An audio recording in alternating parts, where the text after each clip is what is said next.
Hello all welcome back to our channel. నేను పద్మజ అండి. మనం ఇప్పుడు 8th క్లాస్ చూస్తున్నాం కదా.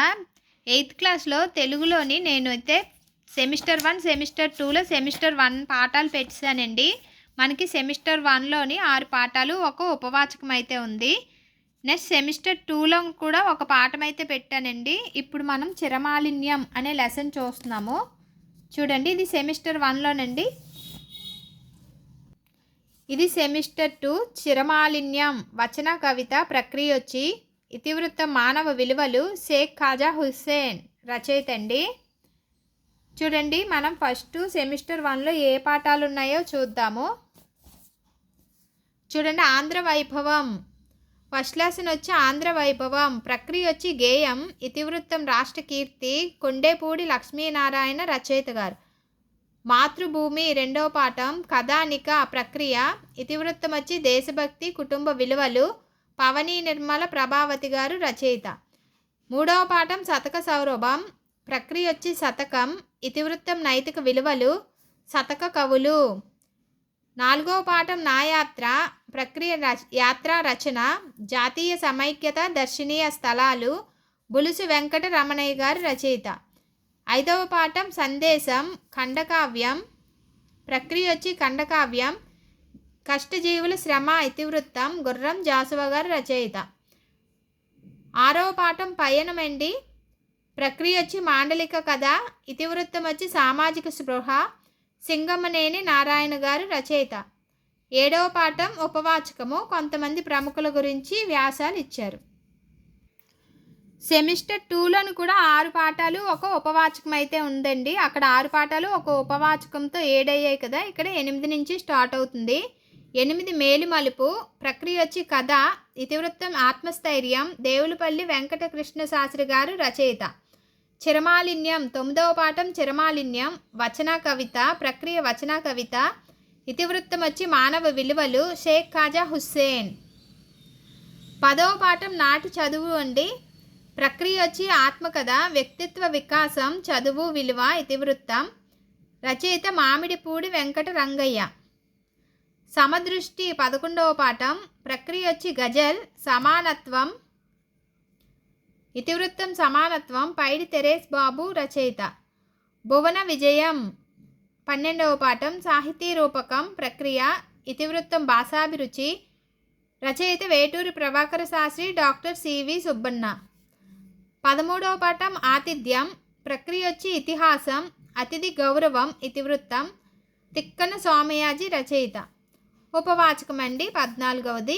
ఇప్పుడైతే మనం చిరమాలిన్యం, ప్రక్రియ వచ్చి వచన కవిత, ఇతివృత్తం మానవ విలువలు, షేక్ ఖాజా హుస్సేన్ రచయిత. ఈ పాఠం అయితే చూస్తున్నామండి. ఇప్పుడు 8 పాఠాల వరకు నేను ఆల్రెడీ ప్రీవియస్ వీడియోస్లో ఉన్నాయి, చెక్ చేయండి. చిరమాలిన్యం చూడండి, ఇక్కడైతే చదవండి, ఆలోచించండి. సమసమాజ మంట సాధింతురట మీరు, ఒకరి బాగునొక్కరు ఓర్వలేరు, సమత సాధ్యమగున మమత పెరగకున్న, సయ్యదయ్య మాట సత్యమయ్యా. సయ్యద్ మహ్మద్ ఆజం స్తుతి శతకం, సూక్తి శతకం. చూడండి, ఉద్దేశం వచ్చి తోటివారి సుఖదుఖాల్లో పాలు పంచుకోవడం, సహానుభూతిని కలిగి ఉండడం, మానవత్వాన్ని పెంచడం వంటి భావాలను విద్యార్థుల్లో నింపడమే ఈ పాఠ్యం ఉద్దేశం. చూడండి, తోటివారిలో సుఖదుఖాలలో పాలు పంచుకోవడం, సహానుభూతిని కలిగి ఉండడం, మానవత్వాన్ని పెంచడమే ఈ పాఠం ఉద్దేశం అన్నమాట. చూడండి, ఇక్కడ వచ్చి కవి పరిచయం. షేక్ ఖాజా హుస్సేన్, దేవి ప్రియా. చూడండి, 1949 నుంచి 2020 వరకు ఉన్నారు. దేవి ప్రియగా పేరొందిన షేక్ ఖాజా హుస్సేన్ గుంటూరు జిల్లాలో జన్మించారు. వీరి తల్లిదండ్రులు షేక్ హుస్సేన్ సాహెబ్, షేక్ ఇమాంబి. కవి, రచయిత, పాత్రికేయులుగా ప్రసిద్ధులు. వీరి రచనల్లో అమ్మ చెట్టు, సమాజానంద స్వామి, గరీబ్ గీతాలు, నీటి పుట్ట, తుఫాను, తుమ్మెద, అరణ్య పురాణం ముఖ్యమైనవి. చూడండి, 1, 2, 3, 4, 5, 6, 7 ముఖ్యమైనవి. వీరి రచనల్లో అమ్మ చెట్టు, సమాజానంద స్వామి, గరీబ్ గీతాలు, నీటి పుట్ట, తుఫాను, తుమ్మెద, అరణ్య పురాణం ముఖ్యమైనవి. వీరు 2017లో కేంద్ర సాహిత్య అకాడమీ పురస్కారంతో పాటు తెలుగు విశ్వవిద్యాలయం సాహితీ పురస్కారం పొందారు. ఈ పాఠ్యాంశం గాలి రంగు వచన కవిత సంపుటి నుండి స్వీకరించబడింది. ఈ పాఠ్యాంశం గాలి రంగు వచన కవిత సంపుటి నుండి స్వీకరించబడింది. లెసన్ స్టార్ట్ చేద్దామండి. ఆకాశానికి భూమికి మధ్య అవతరించాం, గగన డమరుక లయని, అడవిని ఉయ్యాలలూగించే వాయు రాగాలని విన్నాం, హోరు జలపాతాల బృందగానాల్ని అవతరించాం, సిగ్గు తెలిసి ఆకులు ధరించాం, రాళ్ళని మలిచి ఆయుధాలు చెక్కుకున్నాం, సాటి జంతువుల్ని చంపి ఆకలి తీర్చుకున్నాం. ఆది మానవుడి నుంచి మనిషిగా డెవలప్ అవ్వడం. మాటలు నేర్చుకున్నాం, లిపులు కూర్చుకున్నాం, దేవుళ్ళని సృష్టించుకున్నాం, నక్షత్రాలకి నామకరణం చేశాం, గ్రహాలని విగ్రహాలుగా మార్చాం, నిప్పుని రాజేశాం. ఇలా డెవలప్ అయ్యాం.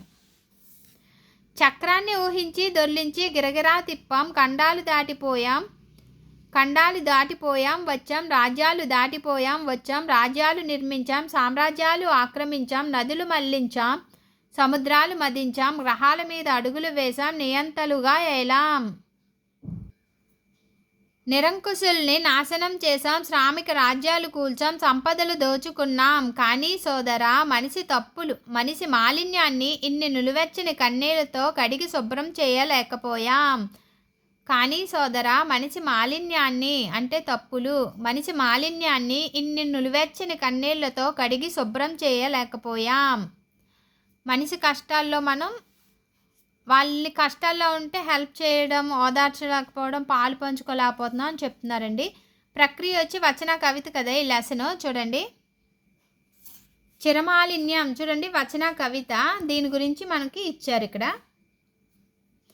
ప్రక్రియ వచన కవిత. తెలుగు సాహిత్యంలో పద్యం తర్వాత వచన కవిత ప్రక్రియ ప్రసిద్ధి పొందింది. తెలుగు సాహిత్యంలో పద్యం తర్వాత వచన కవిత ప్రక్రియ ప్రసిద్ధి చెందింది. పద్యం తర్వాత వచన కవిత ప్రక్రియ ప్రసిద్ధి పొందింది అని చెప్తున్నారు. సామాజిక చైతన్యం కలిగించే వస్తువు వచన కవిత్వంలో ఉంది. సామాజిక చైతన్యం కలిగించే వస్తువు వచన కవిత్వంలో ఉంటుంది. ఛందో నియమాలు లేకున్నా అంత్యప్రాసలు వచన కవితకు అలంకారాలు. ఛందస్సు ఉంటుంది కదా, ఛందో నియమాలు లేకున్నా అంత్యప్రాసలు వచన కవితకు అలంకారాలు. అల్పాక్షరాలలో అనల్పార్థాన్ని వచ్చే విధంగా రచన చేయడాన్ని వచన కవిత అనువైనది. అల్పాక్షరాలలో అనల్పార్థాన్ని వచ్చే విధంగా రచన చేయడానికి వచన కవిత అనువైనది. ప్రక్రియ వచ్చి వచన కవిత గురించి మనకి చెప్పారండి. ఇక్కడ మనం చూద్దాము ఈ వచన కవిత యొక్క సారాంశం. ఫస్ట్ దానికి, ఆకాశానికి భూమికి మధ్యన పుట్టాం, ధ్వనుల లయని అరణ్యాలలో వీచే గాలి సవ్వడిని విన్నాం, జలపాతాల జోరులను ఆలకించాం, సిగ్గుతో ఆకులు బట్టలుగా చుట్టుకున్నాం, చేతికి అనువైన రాళ్లను ఆయుధాలుగా మలచాం, ఆకలి తీర్చుకోవడానికి జంతువులను చంపి తిన్నాం. రెండవదండి, భాషను నేర్చుకున్నాం, లిపిని కల్పించుకున్నాం, భక్తితో భయంతో దేవుళ్ళను విగ్రహాలను చేసుకున్నాం, నక్షత్రాల గుంపులకు పేర్లు పెట్టాం, ఆ గ్రహాలను బొమ్మలుగా మార్చాం, అగ్నిని రాజేశాం, చక్రాన్ని కనుగొన్నాం, వాహనాలను తయారు చేశాం, వాటిని ఉపయోగించి ఖండాంతరాలకు ప్రయాణం చేశాం, రాజ్యాలు ఏర్పాటు చేసుకున్నాం, దండయాత్రలతో సామ్రాజ్యాన్ని వశం చేసుకున్నాం, కాలువలు తవ్వి నీటిని మళ్లించాం, సముద్రాల నుండి ఖనిజ సంపద తీసాం, అంతరిక్షంలోకి వెళ్ళాం, నియంతలుగా పరిశీలన చేశాం, ఒంటెద్దు పోకడను లేకుండా చేశాం, శ్రమజీవుల ఆవాసాలను కూల్చివేశాం, వారి సంపదలు దోచుకున్నాం. కానీ సోదరా, ఎన్నో విజయాలు సాధించినప్పటికీ మనిషి మనసులో చిరకాలంగా పేరుకుపోయిన మలినాన్ని మానవత్వం అనే కన్నీళ్లతో కడగలేకపోయాం. కానీ సోదరా, ఎన్నో విజయాలు సాధించినప్పటికీ మనిషి మనసులో చిరకాలంగా పేరుకుపోయిన మలినాన్ని మానవత్వం అనే కన్నీళ్లతో కడగలేకపోయాం. లెసన్ అయితే అయిపోయిందండి. ఇప్పుడు నెక్స్ట్ చూద్దాము. గ్రామర్ పాయింట్ చూద్దామండి. చూడండి, ఇక్కడ కలాంబి వెంకట నరసింహాచార్యులు ఆత్రేయ, జంధ్యాల పాపయ్య శాస్త్రి, కరుణశ్రీ, బాలత్రిపుర సుందరమ్మ, వీణాదేవి, రాచకొండ విశ్వనాథ శాస్త్రి, జాస్మిన్. ఇవి చూద్దామండి. రచయితలు కవులు తమ రచనలను ప్రచురించే సమయంలో సొంత పేరు మార్చుకొని నచ్చిన ఇతర పేరుతో రచనలు చేశారు. వాటినే కలం పేర్లు అంటారు. రచనలలో వారి అసలు పేరు బదులు వేరే పేర్లు వాడతారు. ఉదాహరణకు కిలాంబి వెంకట నరసింహాచార్యులు గారు ఆత్రేయ అనే కలం పేరుతో రచనలు చేశారు. జంధ్యాల పాపయ్య శాస్త్రి గారు కరుణశ్రీ అనే కలం పేరుతో రచనలు చేశారు. బి నరసింహారావు, బాలత్రిపుర సుందరమ్మ ఇద్దరూ కలిసి బినాదేవి కలం పేరుతో కవిత్వం రాశారు.